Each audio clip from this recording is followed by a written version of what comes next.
At a small pharmacy, a black nurse just wanted to refill her blood pressure medication after a brutal 12-hour shift. But the moment she handed over her ID, the air turned cold. The clerk hesitated. The manager frowned. Minutes later, the police were called, and she was accused of fraud and marched out in handcuffs, without a single question asked. What they didn't know was that she wasn't alone. Her father was on his way, and today that man is about to turn their entire police department upside down. Before we dive in this story, let us know where you watching from. We love to hear your thoughts. It was one of those heavy Georgia nights. The kind where the air didn't move, where the heat stuck to your skin like glue, and even the streetlights seemed too tired to shine. Ashmont was quiet, too quiet for a Friday. But Camille Bryant didn't care about the weather or the silence. She had just come off a 12-hour shift in the ER, her scrub soaked through hours ago, her back aching from standing too long, her feet swollen and screaming in her shoes.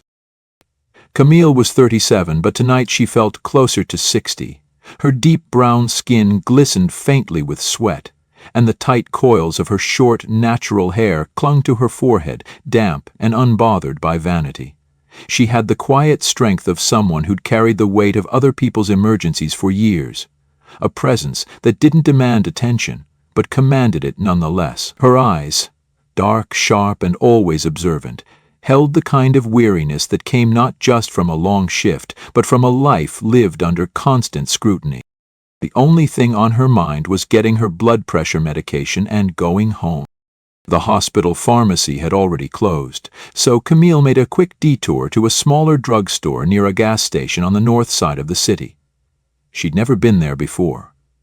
The building was tucked into a quiet strip mall, half its windows dark, and the flickering neon sign above the entrance buzzed like a warning. But she was too tired to care. She parked under a busted streetlight, grabbed her ID, insurance card, and prescription, and walked in. Inside, the place smelled like old plastic and disinfectant. The air conditioning rattled but barely cooled the space. A single teenager sat behind the counter, hunched over his phone, scrolling with one hand and sipping a slushie with the other. He didn't even look up when Camille approached. "Excuse me," she said gently, laying her documents on the counter. "I just need to fill this. It's lisinopril, 10 milligrams. The boy glanced up, just briefly, and took the papers without a word. He tapped half-heartedly on the keyboard.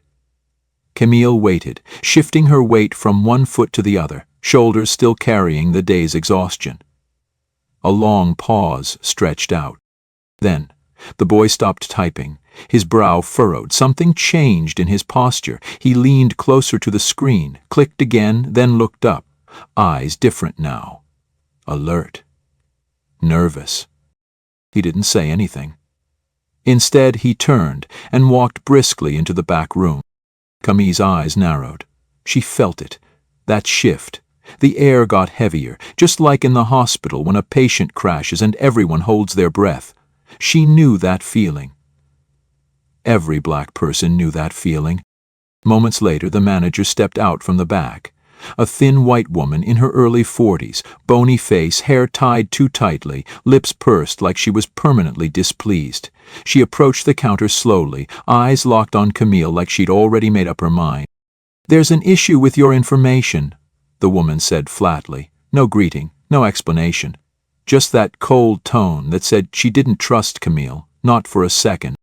Camille blinked, confused but calm. "I'm sorry." The woman folded her arms. "The insurance doesn't match. We're not able to process this prescription." Camille leaned forward, keeping her voice steady. "There must be a mistake. I work at Ashmont General. This is my ID, that's my insurance, and this," she tapped the prescription, "was written by my physician just yesterday." But the manager was already shaking her head. "I'm sorry, ma'am. This medication has ingredients that can be misused. We've had issues before. I'll be contacting law enforcement. They'll want to verify your identity." For a split second, Camille thought she misheard. "Law enforcement?" Her voice was low, stunned. The teen clerk stood awkwardly behind the counter, eyes now locked on the floor. He wouldn't meet her gaze. "Yes, the woman said, turning toward the phone. "We take fraud seriously, and this isn't matching up." Camille stepped back. Her heart was racing, not from fear, but from that boiling, sharp-edged anger she'd learned to keep buried. Not again, not after everything she'd worked for. She took a breath and turned to leave. But before she could make it to the door, a man, maybe the store owner, emerged from the back and stood in her path. "I'm gonna need you to stay right there," he said, holding out one hand. Camille froze. "Sir, I haven't done anything wrong. I'm leaving." "You're not going anywhere until the police arrive," he snapped. "You're trying to buy pseudoephedrine and hydrochlorothiazide. That combination gets flagged. People make meth out of this stuff." Camille stared at him, stunned. "You think I'm here to cook meth?" Her voice cracked, not with weakness, but with disbelief. The manager chimed in coldly. "We've seen this before, fake IDs. Real clean look, but trying to run a scam. You fit the pattern." That was it. Camille's jaw tightened, her eyes narrowed. "I fit the pattern?" she repeated, loud enough for the entire store to hear. "Because I'm a black woman picking up a prescription in scrubs after a double shift at a pharmacy I've never been to before? That's the pattern?" The silence that followed was thick enough to choke on. She looked at the teen clerk again. "You know this isn't right," she said to him. "Say something." But he stayed frozen, afraid, useless. Then came the words that changed everything. "I've already called the police," the manager said, stepping back like Camille was dangerous. "You can explain it to them." Camille stood perfectly still. She could have run, she could have shouted, but she didn't. Because she knew how this would look. She had done nothing wrong, but in this world, that never seemed to matter. She took a deep breath, stood tall, and waited. Because this time, she wasn't going to disappear quietly. The wait felt endless. Camille stood near the cold shelf of travel-size shampoos, arms folded tight across her chest, her hospital ID badge still clipped to her scrub pants, the prescription slip clenched in one hand. The store had gone deathly still, the way places do when people are watching something they don't want to be part of. A young mother grabbed her child and walked quickly toward the exit. Another man by the allergy pills pretended to scroll on his phone but kept stealing glances. Nobody said a word. But everyone saw. That was the worst part. Everyone saw and said nothing. Outside, the red and blue lights flashed in the humid Georgia night before Camille even heard the sirens. A black and white cruiser rolled up to the curb like it had been waiting for this moment all day. The store door jingled open, too loud, too sharp, like a gunshot in the silence. Two officers stepped in, both white, both already wearing that look, the look that says they've already decided who you are. The first was big, built like a linebacker, with a buzz cut and a permanent scowl baked into his face. Officer Hendricks. He walked with the swagger of someone who'd never been told no in his life. The second, Officer Riley, was younger, thinner, face still smooth with indecision. He hung back, but he didn't stop anything. The manager rushed over like a child tattling on a sibling. "That's her," she hissed, loud enough for everyone to hear. "She tried to fill a prescription with mismatched insurance. It's probably stolen. And it's for a controlled substance. I didn't want to touch anything until you got here." Camille didn't move. She didn't blink. Her heart was pounding, but her face stayed still, cold, calm. Hendricks didn't even glance at the paperwork still sitting on the counter. He didn't ask the clerk a single question. He just turned to Camille like he was stepping up to a suspect already in custody. "Ma'am," he said, voice thick with condescension, "I'm going to need you to come with us." Camille met his eyes. Her voice was low but clear. "I haven't done anything wrong." "You can explain it downtown," Hendricks said, already reaching for the cuffs on his belt. "I am not going anywhere," she said firmly, "until you look at my ID, my insurance, and my prescription. It's all right there, look at it." Riley shifted beside him, uncomfortable. "Maybe we should—" But Hendricks cut him off. "She's refusing to comply." "No, I'm asking you to do your job," Camille said, raising her voice slightly, her breath catching in her throat. "I am a licensed nurse. I have no record. You are not going to treat me like a criminal because I asked for blood pressure meds." The teen clerk flinched. The store owner folded his arms. She got aggressive earlier, loud. I didn't feel safe. Camille's head snapped toward him. I never raised my voice. I never touched anyone. You blocked the door. You escalated. But it didn't matter. Hendrik stepped forward, close enough for Camille to feel the heat off his vest. We can do this the easy way, he said, his tone low and full of warning. Or I can charge you with resisting.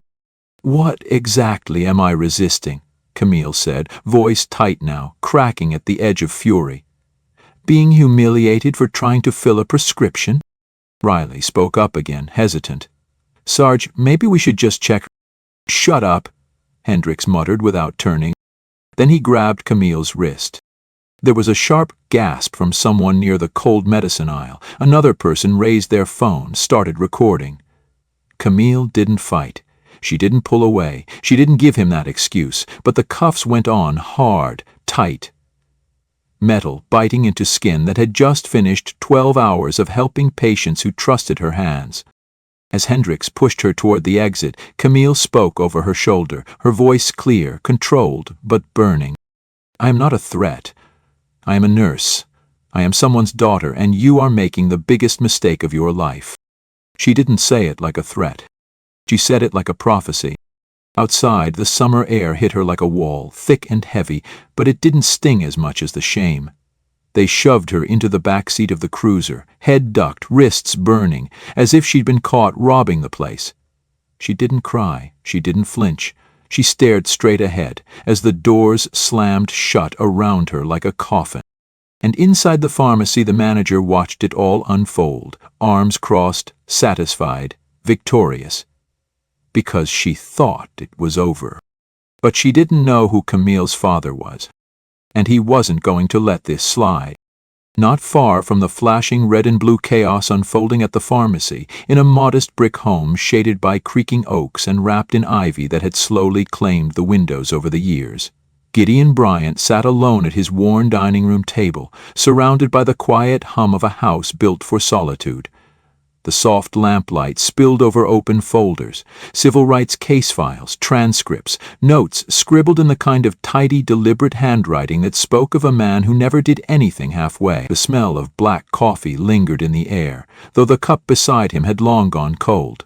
His fingers, calloused from years of gripping reports and gripping truths no one wanted to face, tapped absent-mindedly against a manila envelope marked Confidential, DOJ Oversight. Outside, the thick southern night pressed in against the windows, the humidity so dense it felt alive. Inside, the only sound was the low whir of a fan rotating slowly, keeping rhythm with his breath. Steady, controlled, calculated. Even in retirement, Gideon moved like a man still in the field. Decades in the FBI had etched themselves into his bones. He didn't need sirens or headlines to know when something was wrong. He felt it in the silence, in the stillness. And then his phone buzzed. The vibration echoed strangely loud against the table. He glanced down without urgency. One message. No name, just a string of words that chilled the air in the room. Dr. Bryant was just arrested at Harrow's Pharmacy. She didn't do anything. I filmed it. At first, Gideon didn't react. His face remained still, his jaw tight. But his eyes shifted sharply, precisely, as if tracking a threat. Camille, his daughter, his only child. And in that instant the stillness cracked. The years of calm, of discipline, of retired routine, they shattered like thin glass. He stood up slowly, but with a force that made the chair behind him scrape hard against the wooden floor. His hand reached for the phone, already dialing before the message finished sinking in. No hesitation, no stutter in his voice. When the call connected, his tone was steady, cold, a steel blade wrapped in velvet. Oriel, activate Ashmont Protocol, he said, eyes already scanning the room like a battlefield. I want real-time surveillance on that precinct. I'll be there in 20. On the other end, there was no pushback, no questions, just a quiet, understood. Gideon moved with the efficiency of muscle memory. His hands, firm and practiced, reached into the hall closet, not for a weapon, but for the old black badge case he hadn't touched in years. Inside it sat the emblem of his career, FBI Civil Rights Division. Worn at the edges, but still sharp, still valid in the eyes of the right people. He threw on his navy blazer, still tailored, still crisp, and tucked the badge into the inner pocket beside a folded letter of federal authority. No theatrics, just preparation. The kind of preparation a man makes when he knows that walking into a room doesn't just change the conversation, it ends it. Outside, parked under the soft glow of a swaying street lamp, an unmarked black sedan waited quietly at the curb. As Gideon slid into the back seat, the agents in the front turned to acknowledge him. Not with greetings, but with gravity. "She's at Ashmont Central," the younger one said. "Arrested on suspicion of prescription fraud. The officer listed is Hendricks." Gideon's gaze didn't flicker. He exhaled through his nose, long, slow, full of things he chose not to say aloud. "I remember Hendricks," he muttered, voice low like a rumble before thunder. 3 complaints for excessive force, 2 for profiling, internal affairs swept them all. I told them then, that one's going to make the news. I just didn't know it would be my daughter's name in the headline. The car began to roll, tires crunching gently over the asphalt, gliding through the sleepy city streets that now felt like they were holding their breath. Gideon sat upright, spine unbending, his face a mask of control, but his fists curled tightly in his lap. There was no rage in his expression, only focus. That was the part that made people nervous. He wasn't coming in angry, he was coming in ready. At the same time, inside the precinct, Camille sat under harsh fluorescent lights that buzzed faintly above her. Her wrists were still cuffed behind her back, arms going numb, neck aching from the unnatural posture. The plastic chair she was placed in wobbled slightly with every breath she took, and the air smelled of floor wax and old sweat. No one looked at her, no one acknowledged her presence. She was an object now, filed, processed, presumed. And yet... She sat there upright, silent, composed, not because she wasn't afraid, but because she knew better than to give them anything they could twist into a weapon. She knew deep in her marrow that if she cracked even a little, it would be used against her. So she didn't crack. Instead, she waited, because somewhere, not far from there, her father was moving. And when Gideon Bryant moved, entire institutions shook. The precinct building looked like any other small-town police station. Aged brick, uneven steps, a flagpole out front that creaked when the wind dared to move. But on that night, the air outside Ashmont Central was still and hot, not a breeze in sight. Inside, the fluorescent lights cast a sterile blue haze over worn linoleum floors. A cracked vending machine hummed quietly in the corner, and the front desk officer absent-mindedly flipped through paperwork that didn't matter. There was no urgency, no awareness of the storm that was about to walk through their door. Until it opened. It didn't creak. It didn't bang. It opened with deliberate weight, the kind of movement that demanded attention not by volume, but by presence. Gideon Bryant stepped into the station like he had built the walls himself. He wasn't in uniform. He didn't need to be.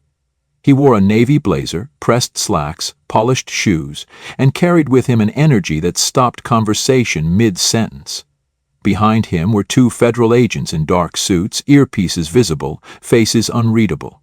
They didn't have to say a word. Their silence screamed louder than any siren. The officer at the front desk blinked, halfway out of his chair, already on the edge of defense. Can I help?" "You can start," Gideon interrupted, his voice smooth and low, but with a finality that felt like a closing cell door, "by explaining why a licensed nurse with valid identification is sitting in one of your holding cells tonight." The officer froze. "Usurper that signal." Gideon didn't raise his voice. He didn't need to. The quiet demanded obedience. "All right, let me get the watch, Commander."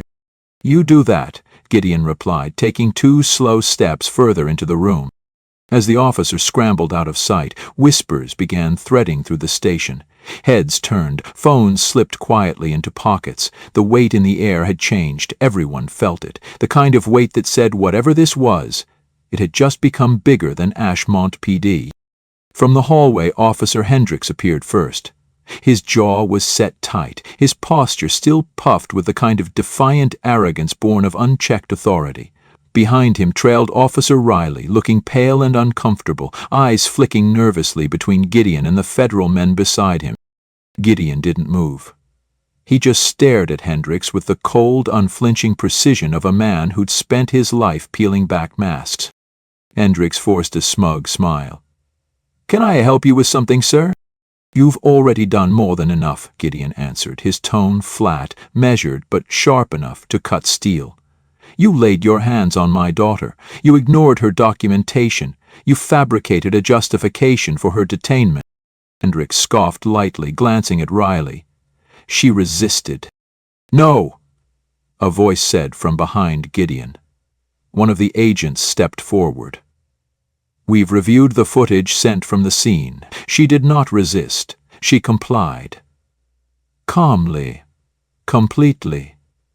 The only aggression came from you." Hendricks' face darkened, the smirk faltering, the realization beginning to break through the false confidence. Gideon took a slow breath, stepping closer. "You don't get to decide who is dangerous based on your fear," he said. "You don't get to parade my daughter out of a pharmacy like she's a criminal for asking for medicine she's legally prescribed. And you damn sure don't get to hide behind procedure after you put her in cuffs without even reading her name off a license." From down the corridor, the holding cell buzzer clanged faintly.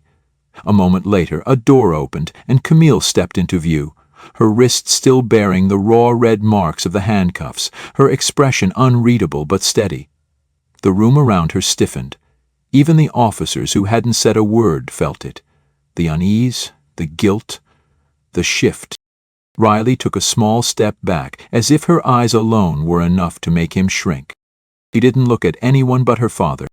And Gideon, for the first time that night, let something close to emotion cross his face.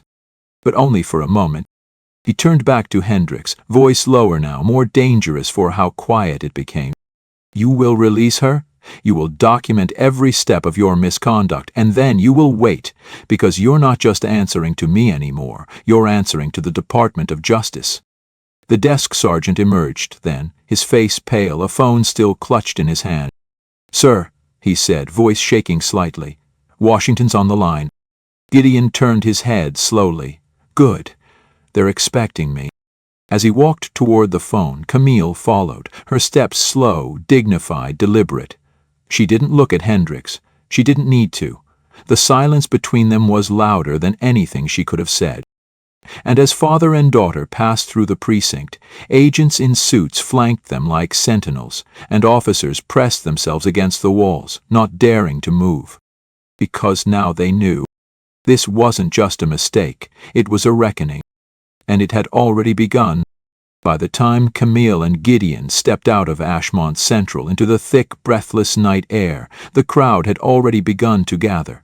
What had started with one phone camera inside the pharmacy had multiplied across social media, picked up by watchdog groups and citizen journalists like wildfire moving through dry grass. The arrest video, grainy, shaky, undeniable, was now posted on half a dozen platforms, the title beneath it reading, "Nurse wrongfully arrested for prescription, cops ignore ID." The footage was clear. Camille calm, the manager accusing, Hendricks dismissive, the cuffs, the humiliation, the silence of bystanders, the disbelief, the rage. And now, outside the station, under flickering street lamps, voices were rising. Some held signs, others simply held their phones, but all of them were watching, and none of them were leaving. Inside the building, the air had shifted completely. The casual confidence that once carried the station's daily rhythm had collapsed under the weight of something heavier: accountability. Officers who had spent their careers ignoring questions now found themselves questioned. The quiet ones stared at their desks, the loud ones had gone silent. The locker room jokes, the easy shrugs, the muttered, "Not my problem." None of it held anymore, because now the Department of Justice was no longer a distant concept. It was here, walking their halls, reviewing their reports, and asking for passwords. In the heart of it, Gideon Bryant stood still, arms crossed, his expression unreadable but his presence undeniable. He wasn't here to threaten. He was here to collect facts, evidence, names, and he already knew where to look. With him, federal agents began auditing files, pulling internal complaints, unlocking body camera footage long buried beneath technical errors and unavailable archives. And Camille, no longer in cuffs, her wrists bandaged, her head held high, stood beside them, watching the unraveling unfold with the kind of quiet fury that doesn't scream or sob. It simply remembers. Behind the booking desk, the phones rang and rang. Reporters, attorneys, state oversight committees. One by one, voices that once would have been dismissed were now impossible to ignore. Because the system wasn't circling the wagons, it was backing away. Riley, now sitting on a bench near the exit, stared at his hands. He had tried to speak up, once, briefly, and then let it go, and now his silence had become part of the indictment. Hendricks, meanwhile, had locked himself in the supervisor's office, blinds closed, phone to his ear, voice sharp, panicked, bargaining with someone who no longer had the power to shield him. His badge was still clipped to his belt, but it no longer carried protection. It carried weight, the weight of every wrong turn he thought no one would see. The desk sergeant, older, slower, used to keeping his head down, handed over a stack of incident reports to a federal agent with a look of dull resignation. He didn't bother asking if they could handle this internally. He already knew the answer. In the hallway, a tall woman with dark eyes and a tight bun flipped open a tablet. Agent Ramirez, DOJ Civil Rights. She tapped the screen, paused a video, turned it toward the room. The image froze on Hendricks grabbing Camille's wrist. His face twisted. Hers composed, the timestamp visible, the audio crystal clear. "You're making the biggest mistake of your life," Camille had said. Ramirez looked up. Turns out she was right. The room was silent. Across the city, headlines were spreading like a second wave. DOJ launches civil rights probe into Ashmont PD.